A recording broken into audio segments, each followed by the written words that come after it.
Hello, everyone, and welcome to the next session. I'm Yewande, and I'm a writer, DJ, filmmaker, promoter, installation maker, all sorts of bits and bobs. And today, joining me, we have Joe.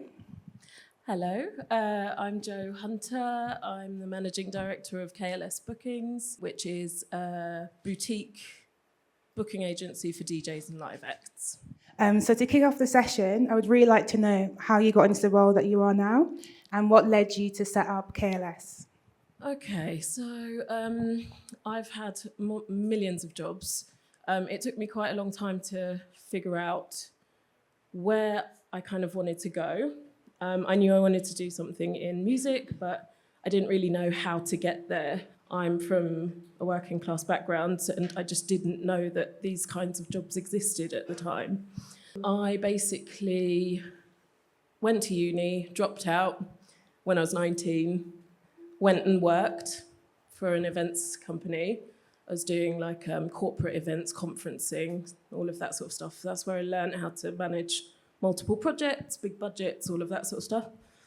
And then when I was 25, I went back to uni, did a linguistics degree at King's College. And then with my boyfriend, who's now my husband, we moved to Berlin, and I lived in Berlin for 10 years. In Berlin, I basically did an internship where I worked for this American agency that was opening a European branch. I interned there doing logistics and all of the sort of dog's body kind of admin stuff. And then when they closed, I moved through various agencies, slowly building my own roster. And yeah, that's kind of what I did and how I got there. Cool, thank you. That's especially interesting given the kind of boom of dance music over the last 10 years. How do you manage working with artists and also finding new artists? Finding new artists is one of my favourite bits of my job. I love music. I love listening to new music. I really like working with acts that have got that drive and that excitement and all of that sort of stuff. So we'll look at various factors, sort of how many shows they've got coming in, whether they've made a lot of music that is kind of widely regarded. Are they, is their output strong, and are they sellable? Not that you want to treat them as a commodity, but it's more than just, people, there has to be a certain demand for it to work. And what was the other question, sorry? How do you manage working with artists? Yeah, working with artists. I generally, once they start working with us, we sit down and we sort of talk about what they want to do, sort of what their goals are, short and long term. I have regular catch-ups with them to see if everything's on track. And yeah, generally I'm a real big advocate of getting ideas down so that we can work towards certain goals. Yeah. Thank you. That's all right. Because I'm noticing that now there's a lot of micro scenes happening. There's a lot of new artists popping up. And for people in the audience who might want to set up their own booking agency, what do you think the first step should be? I think I would really strongly advise to go and get some experience before setting up your own booking agency. There are a lot of elements that go into running booking agencies. There are so many plates spinning all at the same time. And I would really advise getting yourself into the scene in some way, shape or form first. So either whether it be putting on events or, shadowing somebody or just being around, finding out who's doing what, don't be afraid to do speculative applications. Just because they're not advertising doesn't mean they don't necessarily need you, so get in people's faces, basically. Yeah, I definitely agree with that. I think the more you can show you have an interest in your local scene, that can be really helpful. Totally. If people come to me and, I've had emails that have been I really want to work for you, I like your agency. That tells me nothing, I want to see that you've been proactive and you guys, you're here on a Saturday morning, that kind of thing shows initiative, and I want to see that you've put those pieces together so that you've got a general understanding. You don't have to have all the experience, but a general understanding of what our field is. For sure. I remember we were having a conversation, I think yesterday, about us being both neurodivergent, and the industry tends to attract a lot of people like that. What I found is kind of being involved in different things kind of gives you a lot of freedom from the kind of like rigid 9 to 5 corporate kind of day. How do you manage both being neurodivergent but also structuring your day? And what does your normal day look like? That is a really good and tricky question. I think I'm late diagnosed, like a lot of women, and I think it's taken me a lot of work to get to a point where I have everything set up how I want it to be. My typical, like I have an app called Timo, which I was ranting at someone about earlier, which helps me structure my day. It helps me break down things into subtasks where I don't feel overwhelmed with lots of stuff. I can be the world's worst procrastinator, but then I'll hyper focus and just get the job of 20 people done in like an hour. So I think part of that is learning how to manage yourself and really accepting your limitations and not being too hard on yourself, not going down the self-medication route, all of that, being really honest with yourself about what you are able to achieve. And also remembering that not everybody around you works in the way that you do. So I, for a long time, was able to do a lot of work, and I think with my team, their brains work differently. I think most of my team has got some, we understand each other, but people work differently. So, yeah, I don't know if that answers the question. No, it does. Thank you. Because it made me think about the kind of misconception of your role. Because when we think about booking artists, you kind of think of the glitz and glam, going out, kind of partying, but there's a lot that goes on behind the scenes. Yeah, I think a lot of people do think, they see people backstage or, behind the DJ, behind the booths, and it is all very lovely. There's very much community vibes. But what goes into getting that show into place is massive, huge amounts of work, You're looking at logistics, you're split we have 55 artists on the roster, and probably about 30 of those traveling at any given weekend. So there's the summer is like a madhouse. We have to do kind of logistics, booking travel, making sure visas are done on time, which means if you're booking a tour for Asia, for example, you have to make sure that every bit of money is in so that you can buy the flights and get all the visas done in time. So you're always working backwards as well as 6 months ahead. So let's say that I've just come from working at KMPG, just a random company, and I'm thinking about getting into kind of the booking agency. What kind of skills do you think I would need? And you just mentioned now about all the logistics and kind of travel things and stuff like that. Do you have different people on your team that do these specific roles, or is it one person that does sort of?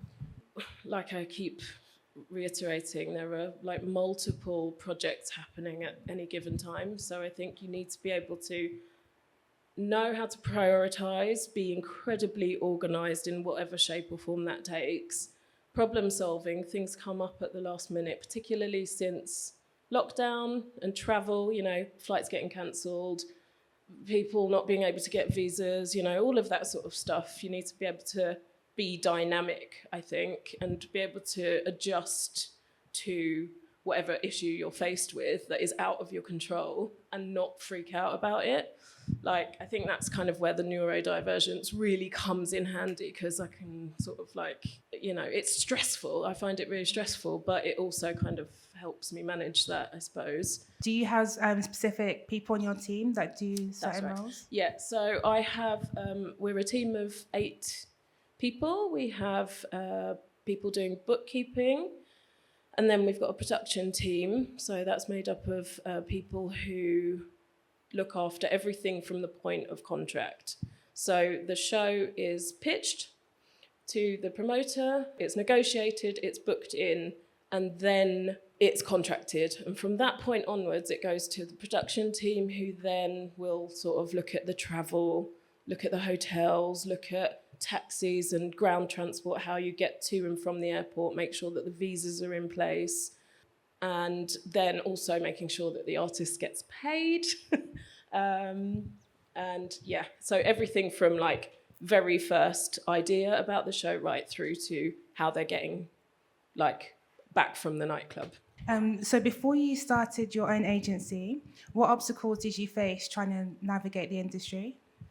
I think I mentioned, my background, like, I think I grew up on a council estate, and there was a lot of poverty around, and there was a lot of like, we need instant money mentality.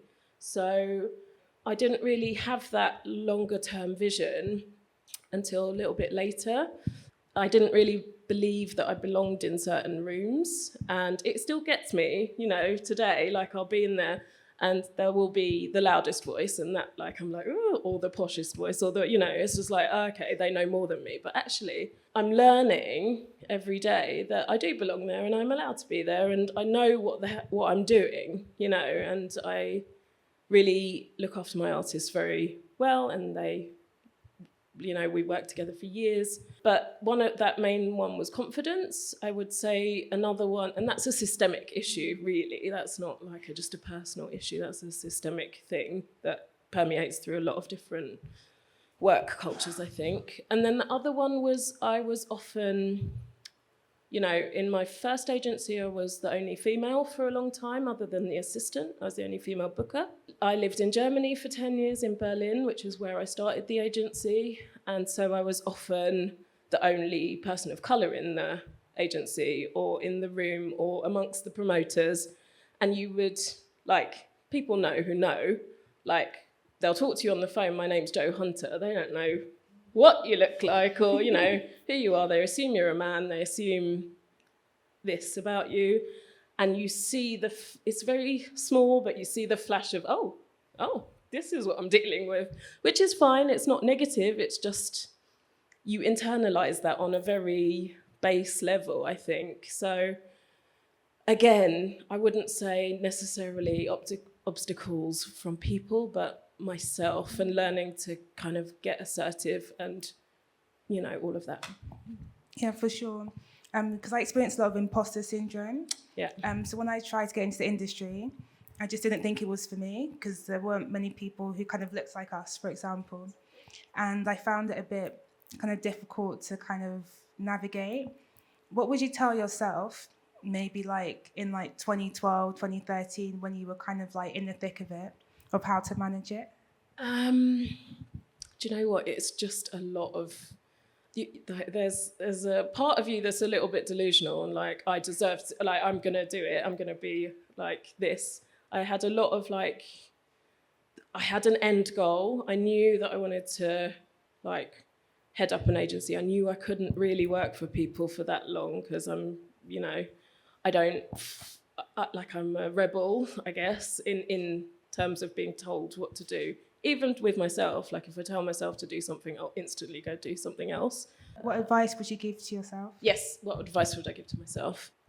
Keep going, get as much experience as possible, be in the environment, soak up the atmosphere, and really just talk to as many people as you can. Don't be so afraid of everything, because literally the people that you're scared of, once you get in the room with them and you chat to them, you're like, you know about as much as I do, really. So it's nobody, this is not a hugely regulated industry. So a lot of people are making it up as they go along. And I don't necessarily think that the ways things have been set up are always the right way. So don't be afraid to just challenge those things, would be my advice to myself. Yeah, I think so. And you were saying earlier about well-being, and I think there's been a really good positive shift around kind of work-life balance culture. especially because I think when you're starting off, you just want to do everything and be everywhere and like stay up all night and do this. But I think for kind of having a sustainable career like the one that you've had, kind of like doing what you're doing and taking it a bit easy and kind of like having like a plan of action is really good. Yeah, I mean, don't get me wrong, I've had my fair share of parties. Like, I've really, I still do like a party, but I think there does come a point where you do get a bit more serious about your career, and you're like, I cannot be hungover every day. I can't be like, if I actually want to make this work, I need to be up with the birds, and I need to be like on it. It's quite hard to manage because we have such a high volume of emails, and I'm sure most people that are in the industry in this room can relate to like trying to just stay on top of stuff. But I think getting on with it. And in terms of well-being, I now like live outside of the city. I have quite a chilled life, and I'll go to I love going to a festival because it's kind of 2 for 1. You get to go to the party, you get to see a lot of your artists play in one space, and you get to bump into loads of promoters and catch up with people. Like, we've got a really good community, I think. Yeah. Thank you. So one big thing that I want to know, and probably everyone else wants to know, is what was the biggest thing that surprised you about the music industry? Because what I'm finding now, especially with social media, like Instagram, whatever, we see like, it just looks so shiny and so like fresh and so like, I don't know, like just very almost fake. And it can be difficult to kind of understand how the actual industry operates. I think that's quite an interesting point. I think one of the main things that surprised me is that sense, I mentioned it just now, is community. Like, there is a lot of bullshit. Like, there's without a doubt, there's a lot of rubbish in the industry, and a lot of gatekeeping, and a lot of, whatever. But I think once you find your people, and once you find your crew of musicians and your music that, like, there are people that I just don't work with and don't work with me because we have different like ways of working, and that's okay. You don't have to do everything. You can find your lane and work with people that are supportive and nourishing. Like, I'm part of a collective called the Independent Agency Collective, and we are a group of agents that really support each other through difficult situations. And it's just like, it can be really, really, really uplifting community vibes. Yeah, I'm really happy with where I am at the moment. Yeah, I think the kind of general focus on community is really good. Totally. Because I've noticed there's like specific kind of online support groups for like people of colour or queer people and trans people. And I've noticed that's been a really good way to sort of look after yourself and your well-being, but also kind of build community in a way.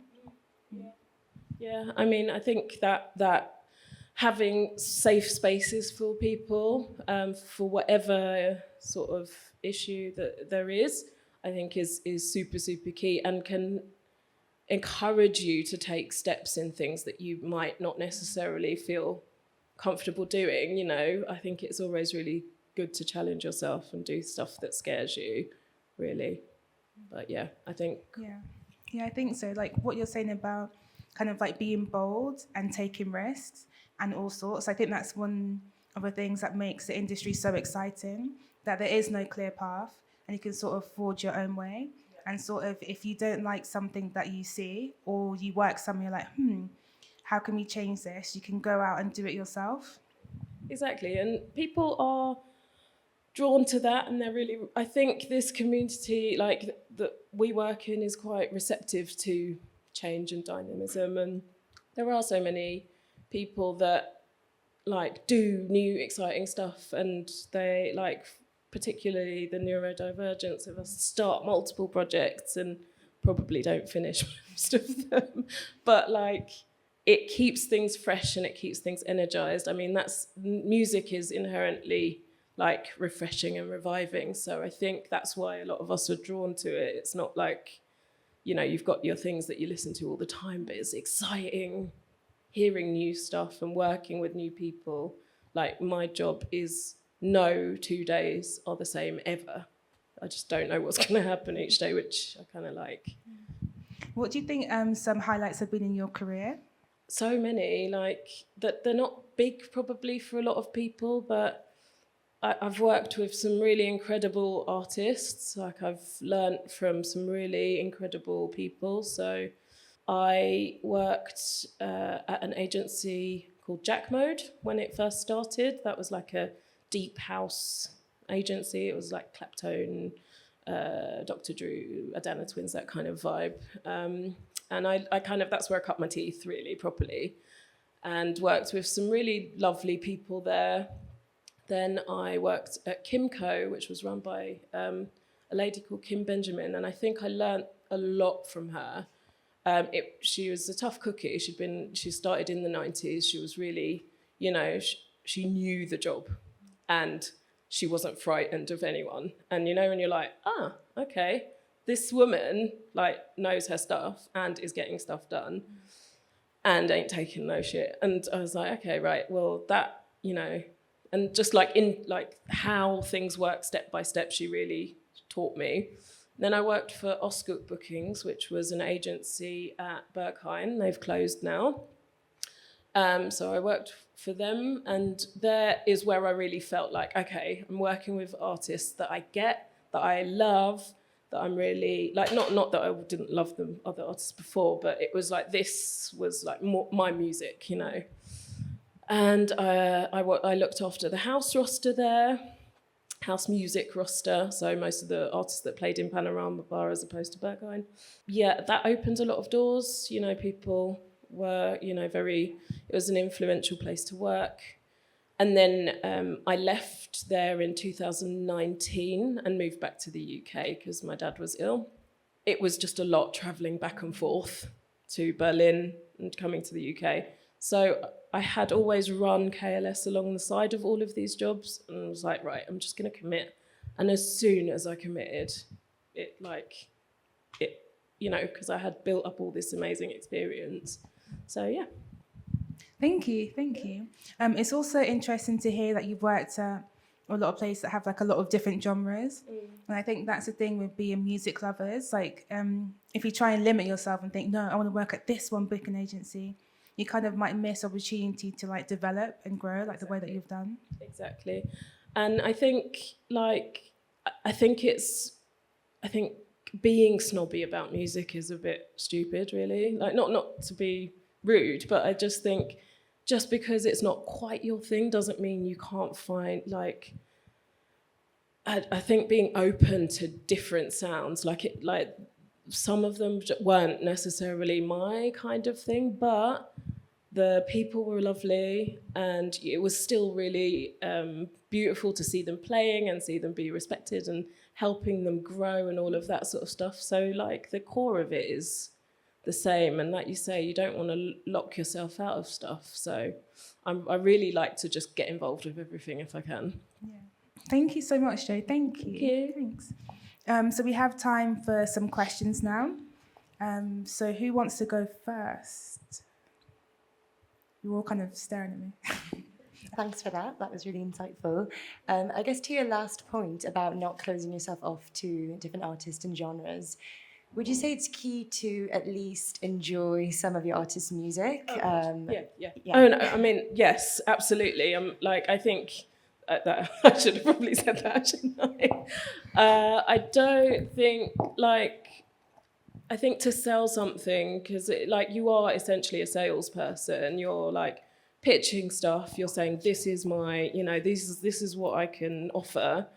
And I think you have to talk about it with an element of passion and really believe that this, like, what's the point in working with somebody if you don't believe in them, And like, maybe a sound isn't particularly yours, but that can happen even with an artist that you love. They might just decide to go left field and do something else. And then you're like, all right, well, here we are. It's like, that's fine. I do think it is, like, I think you have to believe in the artist and, like, yes, absolutely, like what they do, essentially. Thank you. Another question? Cool. The question is the scene in London the same as Berlin for bookings? The job's the same wherever you go, yeah. But I think there's a bit more, there was when I was there was a bit more space because it was cheaper. You know, you didn't you've got all of the surrounding countries, so it's quite easy to get people in and out of, you know, Europe, basically. But I think London, there's just a general set. I think a lot of agencies might ask for higher fees in London or push for more because it's necessary, you know. I can't really answer that question because I've never been a booking agent in London.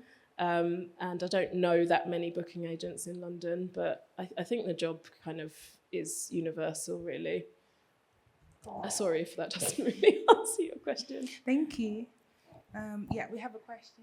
So most agencies work on a basis of +++. So you'll have the artist fee, and then you'll negotiate a booking fee on top, which is generally 15 to 20%. And then you'll negotiate the travel and the hotel and all of the extras on top as well. And then if you're like touring an artist, you'll do what's called a landed deal, which is kind of flights and your booking fees included, and then hotel and whatnot on top. Cool, thank you. We have a question at the back as well. Oh, that's a good question. I think it's kind of difficult to answer because there's no set rules really, but we'll often look at things like where they are, like what sort of billing they've got as an artist, where they're playing, how big the room is, how what other artists are on the lineup. That you'll look at fees depending on a lot of factors, not just whether the artist is a great artist. You know, like are they getting a fair wage in terms of what this promoter's making? I think is the main thing.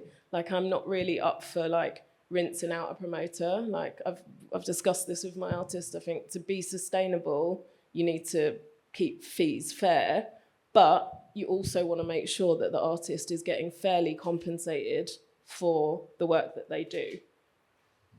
Cool, yeah. Thank you. We have time for just one more question. Yeah.